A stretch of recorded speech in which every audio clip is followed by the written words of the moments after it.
Hey guys, first of all, happy 74th Republic Day to all of you. Hello guys, इंडियबल entertainment में आप सभी का स्वागत है। तो आज का जो वीडियो है उसका नाम सुनकर आप सभी खुश हो जाएंगे। आज के इस वीडियो का नाम है India and Japan are like two edge sword for China. और ये वीडियो 2-3 दिन पहले ही आई है और ये एक लीडिंग चैनल पर पब्लिश हुआ है। और जो वीडियो हम देखने वाले हैं उनके होस्ट बहुत ही ज्यादा फ्रस्ट्रेटेड लग रहे हैं।所以印度跟中国竞争哦，是有它国家战略考量，就是 और उनका फ्रस्ट्रेट होना जायज है क्योंकि इतने सालों से हम ये नहीं कर सके, लेकिन अब ये होने वाला है। इतने सालों से हम ये सोचते रहे कि इंडिया टू फ्रंट वॉर के लिए तैयार है, लेकिन हमने हमेशा सिर्फ डिफेंसिव ही सोचा है। लेकिन हमने ये कभी नहीं सोचा कि जिस तरह से हमें टू फ्रंट वॉर को फेस करना पड़ रहा है, उसी तरह से चाइना के भी बहुत सारे बॉर्डर इश्यूज हैं। चाइना हमारे पड़ोसी पाकिस्तान और नेपाल को हमारे खिलाफ भड़का रहा है। अगर हम चाहते तो Philippines, Taiwan, Japan, Indonesia, Laos और कई सारी ऐसी कंट्रीज है जिसके चाइना के साथ बॉर्डर इश्यूज हैं, उन्हें चाइना के खिलाफ यूज कर सकते थे। और ये सारी कंट्रीज पाकिस्तान और नेपाल से काफी ज्यादा स्ट्रांग भी है। तो अगर हम इन्हें चाइना के खिलाफ यूज करते तो शायद चाइना हमारे पड़ोसी पाकिस्तान और नेपाल को हमारे खिलाफ यूज करने के बारे में 100 बार सोचता। और मुझे ये देखकर काफी अच्छा लग रहा है कि ये फाइनली होने वाला है और आप इसे इस वीडियो में देखेंगे। आपको काफी सारे चैनल से ऊपर की जो कॉमन इन्फॉर्मेशन होती है वो तो आपको सभी चैनल से लगभग सेम इन्फॉर्मेशन ही मिलती है। लेकिन इस चैनल की खासियत ये है कि हम दूसरी कंट्रीज के अंदर से खबरें निकाल कर लाते हैं जो कि आपको कहीं और नहीं मिलती है। और इस चैनल की खास बात ये भी है कि यहाँ आपको इन्फॉर्मेशन के साथ साथ भरपूर मनोरंजन भी मिलता है। और आप सभी को कमेंट सेक्शन में काफी मजा आने वाला है, तो इस वीडियो को एंड तक जरूर देखिए।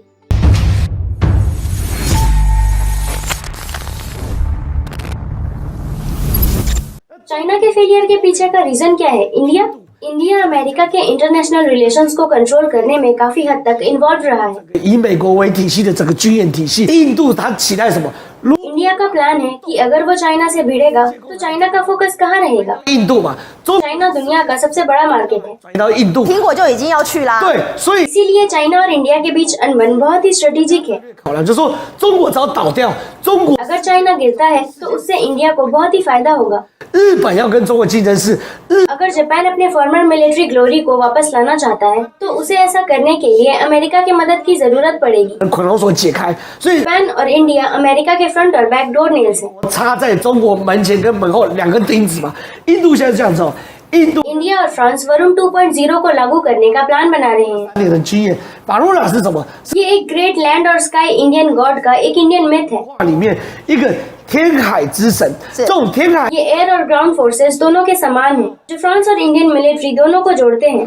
嘛，所以这一次印度跟法国做那个法罗拉2023军演，他就找什么法国的戴高乐号跟印度的驱逐舰一起来去做军演，哎， फ्रांस के एयरक्राफ्ट कैरियर्स दुनिया के सबसे एडवांस्ड एयरक्राफ्ट कैरियर्स में से एक है। 之一。对结果呢， शुरू में फ्रांस इस झगड़े में शामिल होना नहीं चाहता था, 主力好像不愿意太多军事，可刚 लेकिन फ्रांस ने पहले जापान के साथ और अब इंडिया के साथ पार्टनरशिप की है और इस पार्टनरशिप में एयरक्राफ्ट कैरियर शामिल है। 航空母舰军演是在印太，在印度洋这边去做军演，所以你可以看到来 इसीलिए आप यूरोपियन कंट्रीज को देख सकते हैं जो इंग्लैंड और फ्रांस के अलावा इंडियन ओशन में एंटर करते हैं। और ये कॉम्प्लिकेटेड है, 打了嘛，有的跟 कभी जापान के साथ तो कभी इंडिया के साथ। 跟印度合作，所以你看到印度 इंडिया जून से अगस्त 2022 तक ओशन मिलिट्री एक्टिविटी में शामिल रहा है।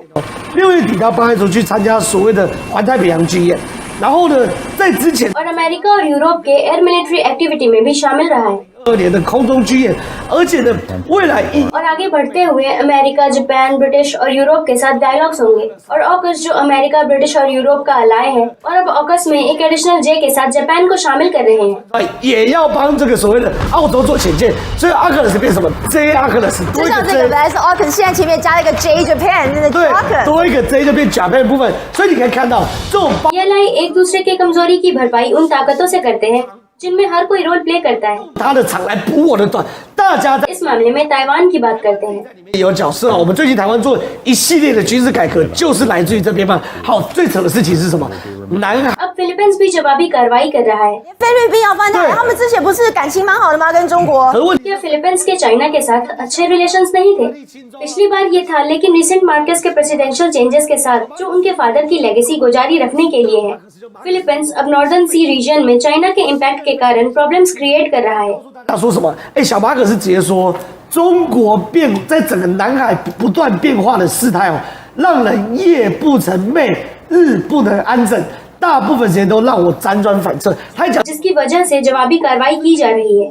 चाइना की मिलिट्री फिलीपींस को प्रॉब्लम में डाल रही है। 美国看到这个路， अमेरिका अपनी मिलिट्री को पीछे हटने के लिए वापस बुला रहा है और अमेरिका अब फिलीपींस के सी एरिया में कदम रख रहा है। 会是美国国务院的亚太驻青哦，去访问菲律宾，就这位美国国务院亚太驻青，所以美国其实已经到菲律宾，已经在开始做这种布状的动作。都要去插钉子啊。那 तो अमेरिका वहां अपना मिलिट्री बेस स्थापित कर लेगा। अगर फिलीपींस ने अमेरिका का साथ दिया तो अमेरिका वहां अपना मिलिट्री बेस स्थापित कर लेगा। ये हमेशा से अमेरिका का प्लान रहा है। 美国就是要把台湾打造旁边一个铜墙铁壁。那么国民，我们之前一直讲到说啊，其实 ताइवान के पास केपेबल लॉन्ग रेंज की मिसाइल्स हैं, लेकिन एक प्रॉब्लम है 直接打到北京都可以，但是现在出现了一个很大的问题，我们有飞弹，但 कि उनके पास मिसाइल कैरियर्स की कमी है। यही एक प्रॉब्लम है। 其实最近这个新闻是一个龚家正前院长雍根前院长他出了在 चाइना में रिसेंटली एक पब्लिकेशन हुआ था। 一本书那大家才发 ताइवान ने देखा कि उनके लॉन्ग रेंज मिसाइल्स डेवलपमेंट में प्रोग्रेस हुई है और डेवलपमेंट का प्रोग्रेस प्रॉमिसिंग दिखता है।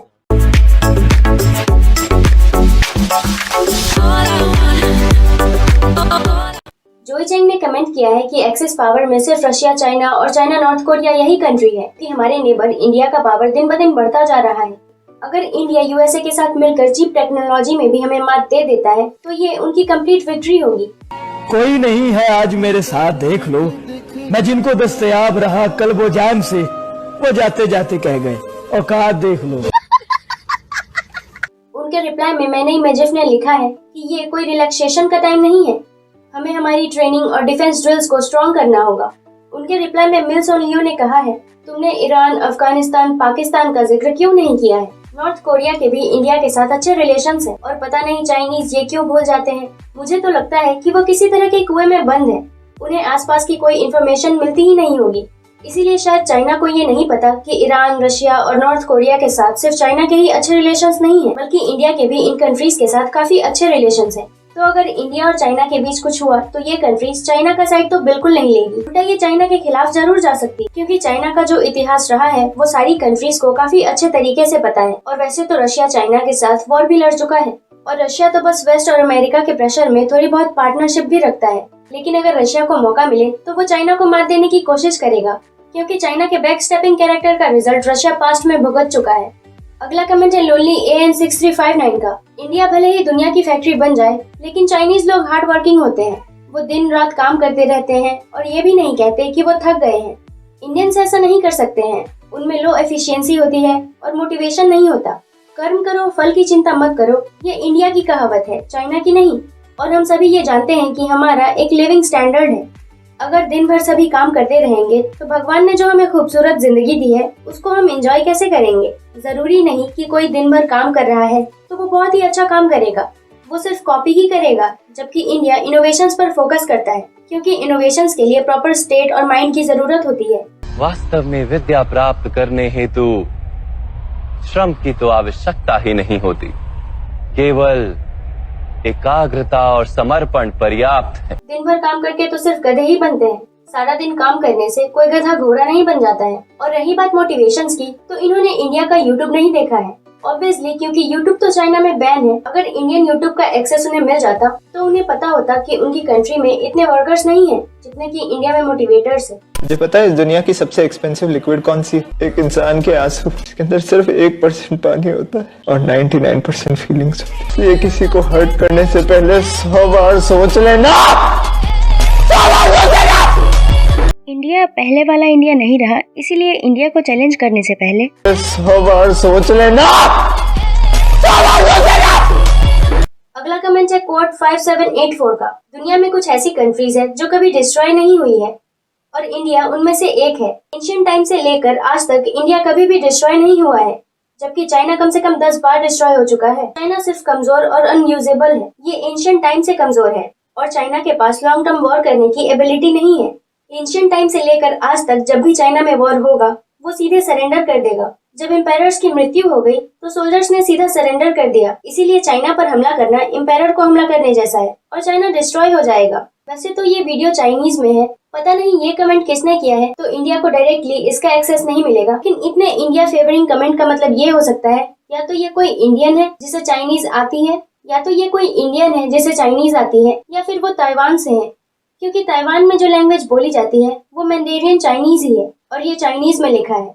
और ये कमेंट चाइना के अगेंस्ट और इंडिया के फेवर में है, तो जरूर ये ताइवानीज होंगे या फिर कोई इंडियन वहाँ रहता होगा, उसने ये कमेंट किया है। अगला कमेंट है वेन वेजियांग का। मेनलैंड चाइना में सही एज के युवा आर्मी में भर्ती है। तो आज के वीडियो में बस इतना ही, मिलते हैं अगले वीडियो में। Thank you.